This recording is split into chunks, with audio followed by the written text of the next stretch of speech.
Bismillahirrahmanirrahim.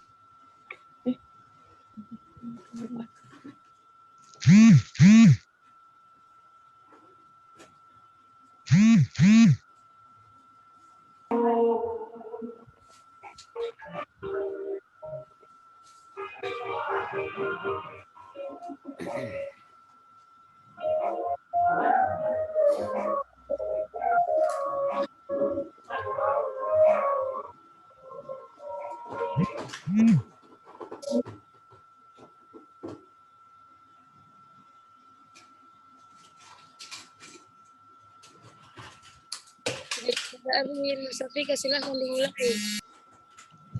Bismillahirrahmanirrahim. Assalamualaikum warahmatullahi wabarakatuh. Waalaikumsalam warahmatullahi wabarakatuh. Waalaikumsalam warahmatullahi wabarakatuh. Puji syukur kita panjatkan kehadirat Allah Subhanahu wa taala atas nikmat dan kesehatan yang diberikan kepada kita sehingga kita masih sempat melaksanakan salah satu kewajiban kita sebagai mahasiswa. Tak lupa kita kirimkan salawat serta salam kepada Baginda Nabi Muhammad SAW. Dialah Nabi sang revolusioner sejati yang telah membawa umatnya dari zaman jahiliyah hingga zaman saat ini. Kami dari kelompok 1 ingin mempresentasikan makalah kami. Perkenalkan, nama saya Nur Safika dan rekan saya Hervina Mulia dan Fikriana Ismail.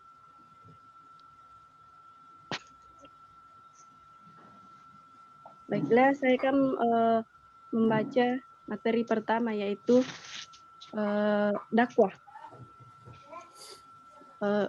Seperti yang kita ketahui bahwa dakwah dalam bahasa Arab yaitu dakwah, mengajarkan. Nah, dakwah adalah kegiatan yang bersifat menyeru, mengajak, dan memanggil orang untuk beriman dan taat kepada Allah sesuai dengan garis akidah, syariah, dan akhlak Islam. Kata dakwah merupakan masdar atau kata benda dari kata kerja du yang berarti panggilan, seruan, atau ajakan. Berikut adalah pengertian dakwah menurut beberapa ahli.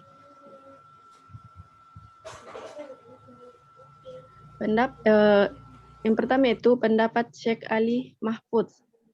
Dalam kitabnya Hidayat al-Musyridin disebutkan bahwa dakwah mendorong manusia agar memperbuat kebaikan dan menurut petunjuk menyeru mereka berbuat kebaikan dan melarang mereka berbuat mungkar agar mereka mendapat kebahagiaan di dunia dan akhirat. Dari pendapat yang lain yaitu pendapat Syekhul Islam Ibnu Taimiyah berpendapat bahwa dakwah seseorang agar beriman kepada Allah dan kepada apa yang dibawa pada para rasulnya dengan cara membenarkan dengan apa yang mereka berikan dan mengikuti dengan apa yang mereka perintahkan.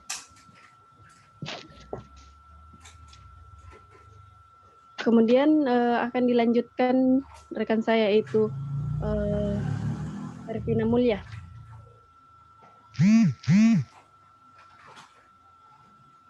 kepada Haripina Mulia dipersilakan.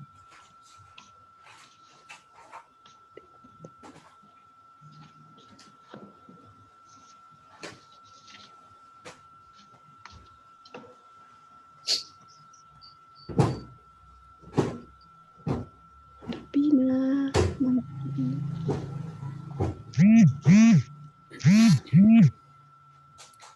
Baik. Baik, itu untuk multikulturalisme. Multi artinya banyak, sedangkan kulturalisme artinya ideologi budaya. Multikulturalisme berarti pandangan yang mengakomodasi banyak aliran atau ideologi budaya.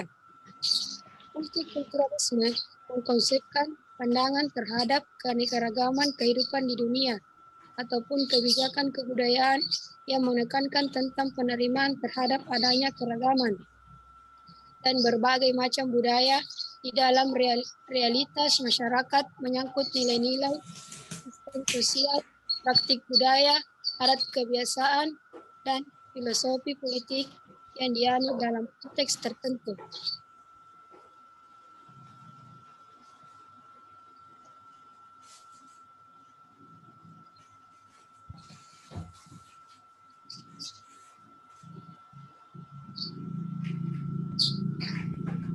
Kemudian akan dilanjutkan rekan saya itu Fikrian Ismail.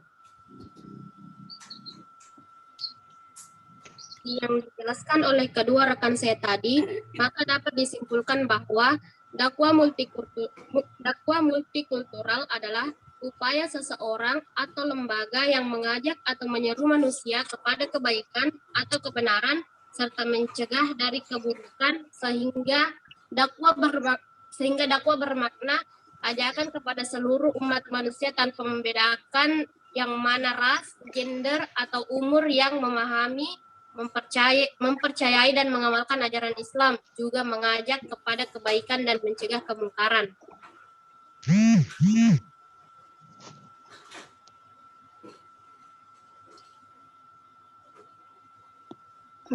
Jadi itu saja penyampaian atau presentasi dari makalah kami. Dan apabila ada yang ingin dipertanyakan atau kurang pahami, silahkan bertanya.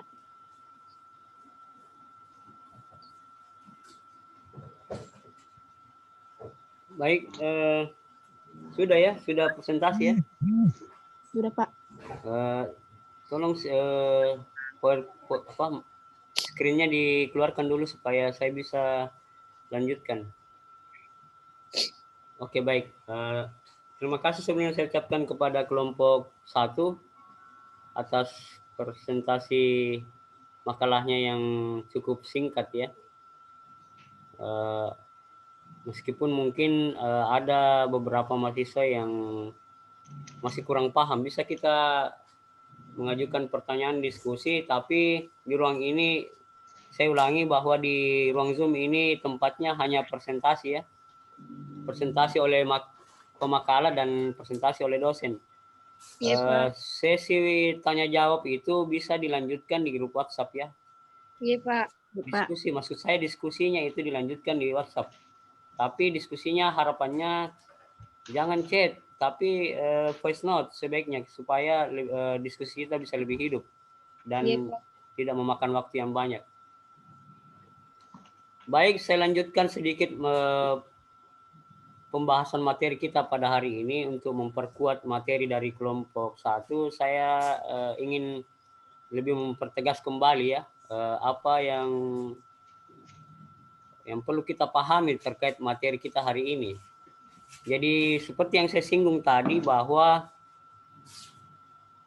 ada 3 poin ya yang perlu kita pertegas di sini terkait istilah dakwah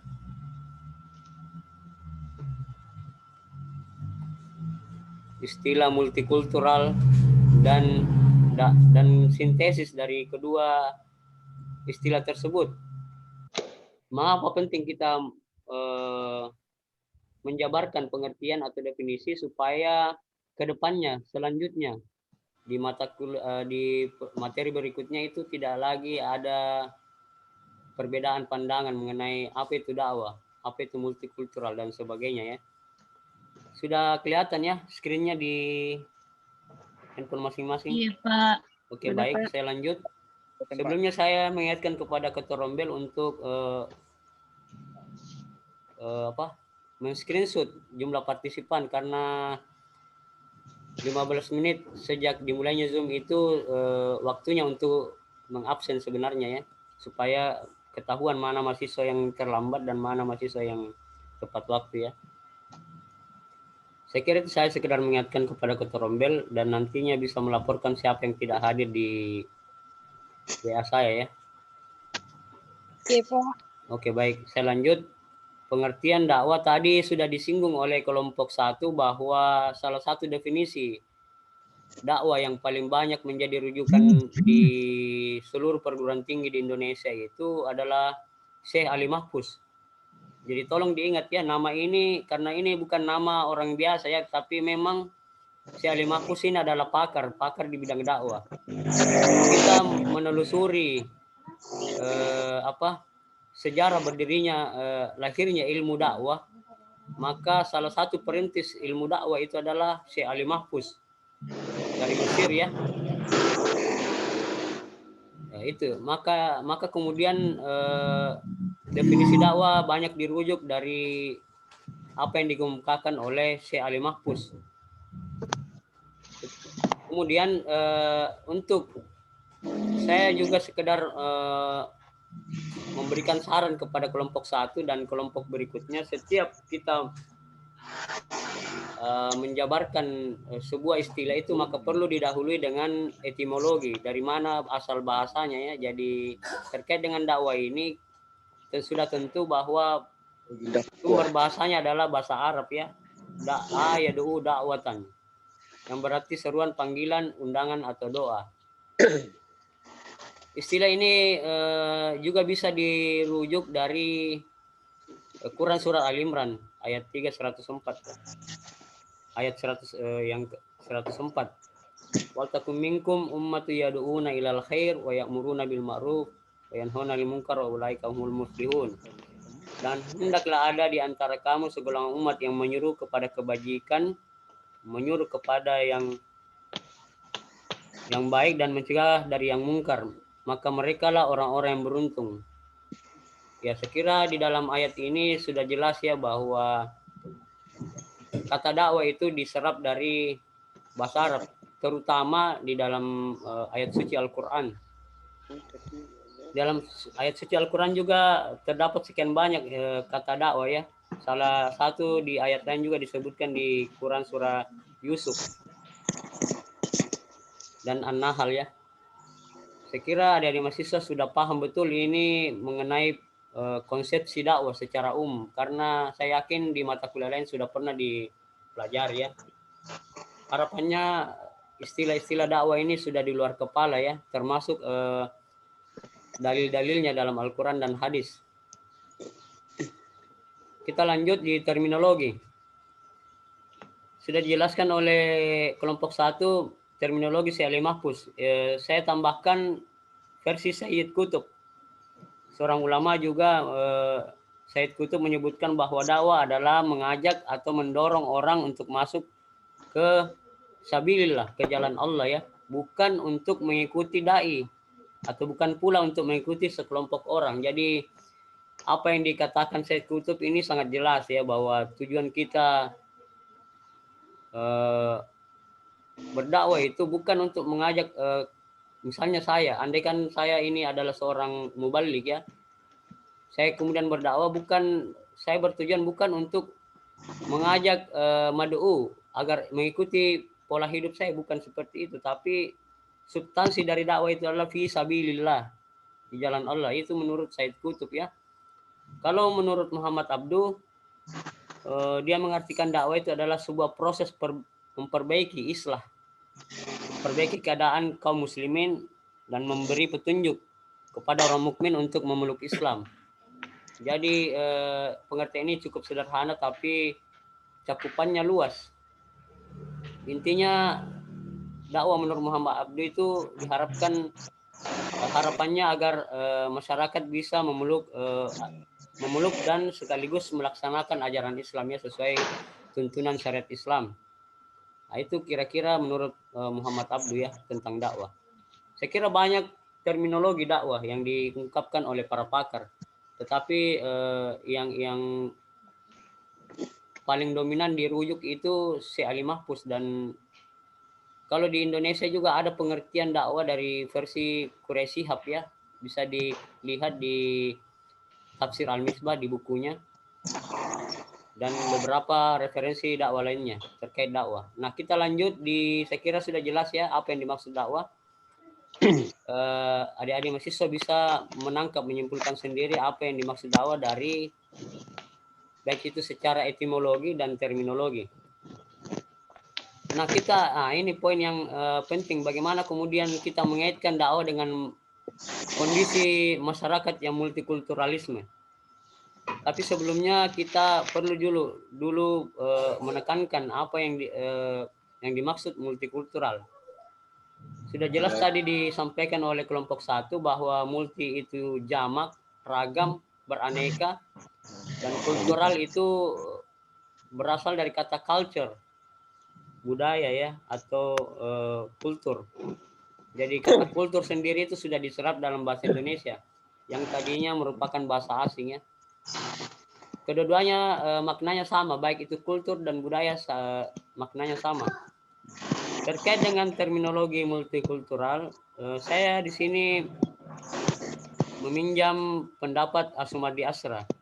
Prof. Asumardi Asra, seorang dosen guru besar di UIN Syarif Hidayatullah Jakarta ya, kalau saya tidak salah. Beliau berpendapat bahwa yang dimaksud multikultural adalah sebuah pandangan dunia, worldview, yang kemudian dapat diterjemahkan dalam berbagai kebijakan mengenai kebudayaan yang menekankan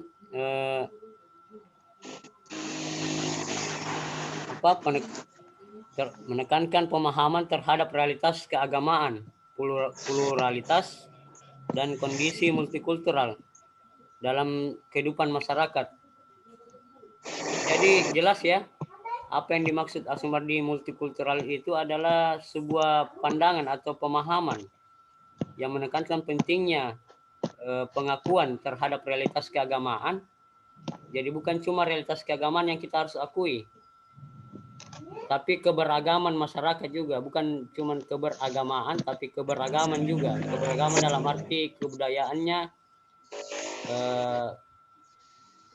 kemajemukan masyarakat, baik itu etnis, bahasa, budaya, dan lain sebagainya. Saya kira itu yang dimaksud multikulturalisme oleh Asumardi Asra ya. Kemudian selanjutnya oleh Aziz mengartikan bahwa multikultural itu adalah sebuah perspektif atau sudut pandang yang mengakui dan mengagungkan perbedaan terhadap fenomena kemajemukan bangsa, etnis, suku, ras, golongan, dan agama untuk beriringan bahkan berkontestasi di dalam batas-batas wilayah sebuah negara. Nah, ini juga saya kira sedikit banyak hampir sama pengertian yang diungkapkan Asumardi Asra ya. Jadi inti dari multikulturalisme itu adalah sebuah sudut pandang. Contoh misalnya, saya sebagai dosen ini harus mengakui dan memiliki sudut pandang yang mengakui bahwa memang di dalam kehidupan kita di Indonesia ini, jangankan di Indonesia, di konteks lokal saja kita misalnya anggaplah di Parepare ini, itu di tengah masyarakat ini ada banyak bukan cuma suku Bugis ya, bukan cuman tapi ada Makassar, mungkin ada juga suku Mandar yang bertempat tinggal di Parepare, ada juga agama lain, ada pemeluk agama lain. Saya lihat di Parepare ini ada beberapa gereja ya. Kalau saya tidak salah ada di salah satu di Ablam ya. Saya kira itu yang harus dipahami, bahwa titik tekan dari multikulturalisme itu adalah sebuah pengakuan kita secara individu atau secara kelompok atau secara bermasyarakat bahwa di dalam kondisi kehidupan kita ini kita diperhadapkan dengan beragam budaya, beragam kultur, beragam agama, sehingga dengan demikian kita harus bersikap atau berupaya untuk menjaga kondisi sosial masyarakat itu dalam kondisi yang kondusif, yang kohesif. Meskipun demikian, sebenarnya juga di balik multikulturalisme ini sebenarnya bukan hal-hal yang positif juga kita bahas. Tetapi multikulturalisme ini juga mengandung potensi. Saya ulangi, mengandung potensi ya, mengandung potensi konflik. Karena di balik kemajemukan itu sebagaimana beberapa kasus yang pernah terjadi itu sering terjadi gesekan antar pemeluk agama ya. Gesekan antar pemeluk etnis, antar suku yang satu dengan suku yang lain. Saya kira banyak contoh kasus yang bisa kita nanti pelajari, kita bisa bedah, analisis mengapa konflik itu bisa terjadi ya, sedemikian rupa. Saya kira jelas terkait dengan multikultural, saya percepat saja karena waktu Zoom kita terbatas. Kemudian ini dia poin terakhir, poin yang saya anggap penting, bagaimana kemudian kita mensintesiskan, mengkombinasikan atau memadukan antara pengertian dakwah tadi yang sudah dijelaskan dengan pengertian multikultural. Karena sesungguhnya dakwah dan multikultural itu sebenarnya dua objek pembahasannya yang berbeda. Tapi dalam mata kuliah ini kita gabungkan menjadi sebuah mata kuliah atau bidang studi ya, disiplin ilmu. Nah, salah satu pendapat yang saya kemukakan di sini adalah pendapat yang dibukakan oleh Ismail Ilyas. Ismail Ilyas menjelaskan bahwa basis pemikiran dakwah multikultural itu sebenarnya sejatinya berangkat dari pandangan klasik ya, dakwah kultural. Jadi awalnya pandangan klasik dari dakwah kultural, yaitu pengakuan doktrin terhadap keabsahan keberadaan kultur dan kearifan lokal yang tidak bertentangan dengan prinsip tauhid. Jadi intinya pendekatan multikultural dalam dakwah itu berupaya untuk mencapai dua hal, yaitu bertemu dalam hal toleransi dan dalam perbedaan ya. Bertemu dalam keagamaan dan toleransi dalam perbedaan. Saya kira ini cukup jelas dan tegas apa yang dimaksud dakwah multikultural. Jadi saya beri contoh sedikit supaya adik-adik mahasiswa paham. Sebenarnya dakwah multikultural ini sudah bukan kali pertama ada muncul di Indonesia ya, bukan. Tapi pemahaman dakwah multikultural ini sebenarnya sudah diejawantahkan, dipraktikkan langsung oleh Nabi kita Muhammad SAW. Ini bisa dilihat ketika beliau Rasulullah SAW berada di Madinah ya. Ketika berdakwah berupaya mengakomodir seluruh suku, seluruh etnis yang ada di Madinah, kota Madinah, berupaya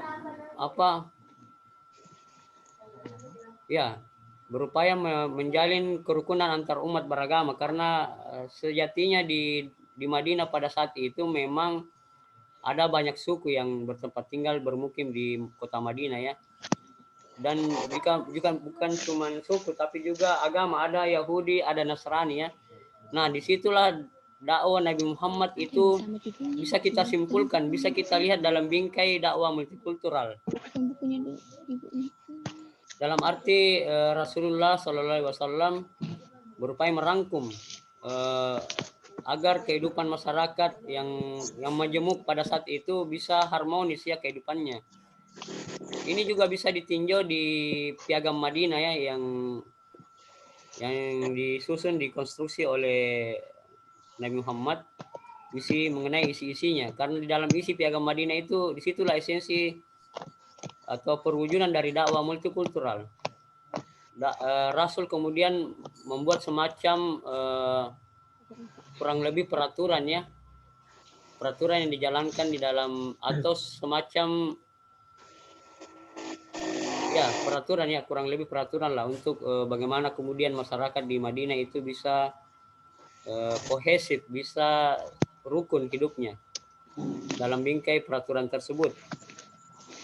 Saya kira itu contoh kecil dakwah multikultural yang secara historis ya, dan ini nanti akan dibahas lebih panjang lebar oleh kelompok berikutnya kalau saya tidak salah ingat materinya itu terkait histori dakwah multikultural Nabi Muhammad SAW. Saya kira banyak sejarah yang sudah menjelaskan terkait bagaimana realisasi dakwah multikultural termasuk di Indonesia ini ya. Salah satu contoh yang paling komprehensif untuk bagaimana kita menelusuri jejak sejarah dakwah multikultural, bagaimana kemudian para mubalik, para dai terdahulu menyebarkan Islam di Nusantara ini, menyebarkan Islam di Indonesia menggunakan pendekatan kultural. Disitulah kita bisa banyak mengambil contoh yang konkret bagaimana yang dimaksud dengan dakwah multikultural. Nah, tantangan kita kemudian di hari ini ya dan hari-hari ke depannya, bagaimana itu perwujudan dakwah multikultural? Bagaimana kemudian kita sebagai mahasiswa yang menempuh pendidikan di perguruan tinggi Islam, apalagi kita di Fakultas Dakwah Usuluddin Adam dan Dakwah ini memang menyadari bahwa dakwah itu bukan hanya milik para dai, milik para mubalik, tapi kalau kita melihat esensi yang lebih jauh dari makna dakwah itu bahwa apapun profesi kita ini kita dikenakan kewajiban untuk berdakwah ya. Dakwah dalam arti bukan hanya di mimbar, tapi dalam segala aspek. Baik itu dakwah melalui tulisan, dakwah bilhal dan lain-lain sebagainya. Saya kira itu sedikit penekanan dan penjelasannya yang untuk memperkuat materi dari kelompok 1 mengenai pengertian dakwah, pengertian multikulturalisme dan pengertian keduanya atau gabungan dari dakwah dan multikultural. Insya Allah nanti saya akan share sekiranya HP saya sudah memadai, sudah baik. Insya Allah nanti saya share PowerPoint ini dan juga saya akan share rekaman karena Zoom ini saya rekam ya dan akan saya share di YouTube sebagai bukti pembelajaran dan supaya ada backup adik-adik mahasiswa bisa kapan saja bisa mendengarkan kembali rekaman presentasi hari ini. Sebelum saya mengakhiri pertemuan kita di Zoom karena waktu sangat terbatas, saya ingatkan kembali untuk kelompok berikutnya, sekedar sarannya supaya lebih efektif, mungkin baiknya jauh lebih baik kalau adik-adik mahasiswa membuat video presentasi supaya bisa lebih terarah ya. Tapi tidak ada paksaan deh ya. Ini hanya sekedar saran saja untuk supaya presentasinya bisa lebih matang, lebih sistematis lagi. Presentasi di kelompok berikutnya. Kita dalam bentuk video ya, video yang dibuat. Kemudian saya ingatkan kembali juga rutinitas kita di setiap pertemuan itu ada tugas individu ya, bukan cuma makalah. Jadi hari ini saya akan berikan nilai kepada semua mahasiswa yang sudah mengirim tugas individunya di Edlink ya. Terima kasih sebelumnya saya ucapkan kepada seluruh mahasiswa dan mohon kepada Ibu Ketua Rombel untuk melaporkan cukup melaporkan nama-nama mahasiswa yang tidak hadir ya pada hari ini ya. Yang dilaporkan itu nama-namanya saja ya.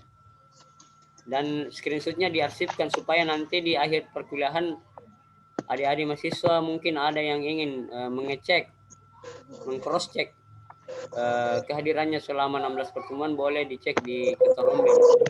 Saya minta tolong sekali lagi kepada Ketua Rombel untuk mengarsipkan screenshotnya ya. Baik, itu saja mungkin penyampaian materi dari saya yang mungkin sangat sedikit, tapi mudah-mudahan bisa bermanfaat, bisa menambah pengetahuan mahasiswa, dan harapannya kelompok 1 hari ini bisa melanjutkan diskusi di grup WhatsApp ya. Mohon dikontrol diskusinya ya. karena saya tidak, untuk sementara waktu saya tidak bisa masuk di WhatsApp karena handphone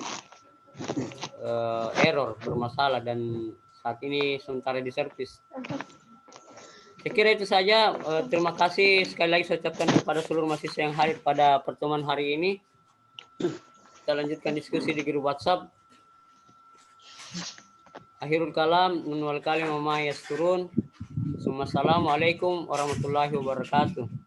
Waalaikumsalam warahmatullahi Waalaikumsalam warahmatullahi wabarakatuh. Wabarakatuh. Wabarakatuh.